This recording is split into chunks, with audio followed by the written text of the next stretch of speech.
How has knowing that you're going to become a dad changed you as a person? Change me as a person. I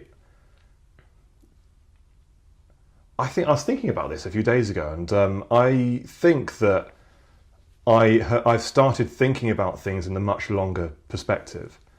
So I think before I knew I was going to be dad, I kind of the limits of my vision were like my own career, or maybe a bit longer, my own mortality. Whereas now I do tend to think in the generational terms. It sounds ridiculous saying it, but I think that like sometimes if I hear on the news, tariffs imposed by the US are going to cripple the UK economy. Suddenly, I'm thinking, if the housing market crashes, it's the kid that's going to be affected more than me. I'm already on the housing ladder. Or if you think about climate change, you think, oh god, suddenly I'm thinking 100 years ahead, or rather to the year 2100, which our children are highly likely to see. Whereas before, it's kind of like it's more your own horizon, isn't it? It's your own perspective. I don't know. Does that make sense? It does. It does make sense. Yeah. So I've always thought in terms of 5 years. Yeah. 3 years, 5 years. People say make a 5-year plan, and as a single man, that was always the only time scale I could really see. Even that's too far ahead. I normally think in terms of 6 months. I can see just about 6 months ahead, and that's what I've always used to get from where I am now to where I want to be. All this sorts of stuff. I want to find a wife, get a house, all this sort of stuff. 3 to 5 years is normally about as far ahead as you can see. 10 years as a single man, you can't. It's not. There's no point thinking that far ahead. Yeah. No, that makes. Yeah. But then I've spoken to a lot of current parents who have got teenagers, 15, 16-year-olds, sometimes older than that, and I thought, 16 years ahead of myself now. I just can't see it. All I can see is hopefully a little kid who doesn't want to have my values and hates me and wants to go and be independent and stuff. Yeah. That's sort of all I can see. It's like there's like a huge gap of time. There's like 3-5 years ahead of where I am now. Then there's like a black spot of 10 years. Then I can sort of see that. And then I just think, what's the world going to be like in 16 years? Exactly. And like you said, I've been thinking, is it going to be a world I really want to have them around in? I hope so, because people say it's getting better every day, the world, but I don't know. I think I'd agree with that broadly. What I try to do is I rewind 16 years. And I think 16 years ago I was 15. I can remember being 15 very clearly. And I think about that amount of time till now. And I'm going to be honest, mate, it doesn't feel that long. It doesn't feel all that long. But yeah, I mean, your 5-year plan, you think about your 5-year marker posts. In 5 years, your kid will be in primary school. That's wild, isn't it? That is, yeah. Yeah. Can you remember being your first day of primary school? I had several first days at primary school because I moved around so much as a kid every year or two. I remember several first days. So it was such a long time ago, though, very long time. And like for me, obviously being 32, that must have been like 20 to 25 years ago. Yeah. Maybe it was 27 years ago. It must have been our first mid-90s. I don't remember that. It was a completely different world back then. It was a different world. Yeah. Yeah. Well, do you think it's changed your attitude to risk at all? So I've always been someone that would prefer to take a risk than not take a risk, because there's a lot of good things on the other side of risk, I think. And so when I take risks, it's never an uncalculated risk. It's never something I just do for the sake of it. It's always because I want to achieve something. So starting this podcast is a bit of a risk. I have to sacrifice a lot of time, and I have to sacrifice looking stupid, people laughing at me, doing a bad job of it, embarrassing myself, all these things. But on the other side of that, it could be really, really good. It could become a source of income, so I get more time with the kid on the way and more time with Emma, and I can show the kid that there's other ways of living and earning an income than just what we're told at school. So it's worth the risk, and I don't think I'm any less likely to take risks knowing